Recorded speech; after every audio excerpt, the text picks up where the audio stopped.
Good morning friends. రాజు గొప్ప కవి గొప్ప తెలుసుకుందాం. మేం చెప్పేది విన్నాక మీరే చెప్పండి.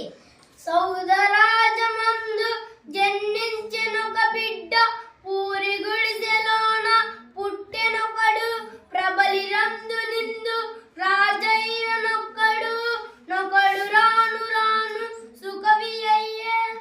అతని రాజదండ అధికార ధనమయం, ఇతని కలము కావ్య శతతమము, అతని ఇల్లు మేటి రతనాల రుచిమయం, ఇతని ఇల్లు గండ వితతిమయము.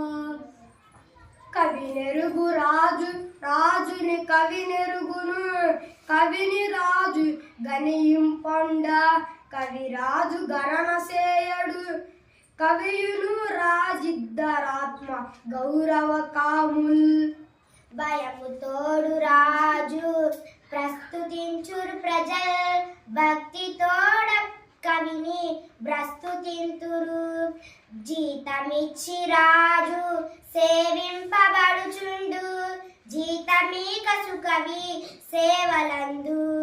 రాజు చేతి కత్తి రక్తంబు వర్షించు, సుకవి చేతి కలము సుధలు గురియు, అతడేలగలుగు యావత్ ప్రపంచంబు, ఇతడేలగలుగు నిహము పరము.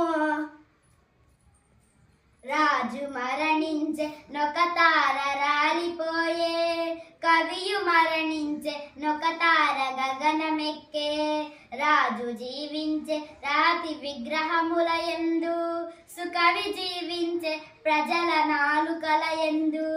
విన్నారు కదా ఫ్రెండ్స్, ఇప్పుడు చెప్పండి ఎవరు గొప్ప? వెరీ గుడ్, క్లాప్స్ ఇవ్వండి రా.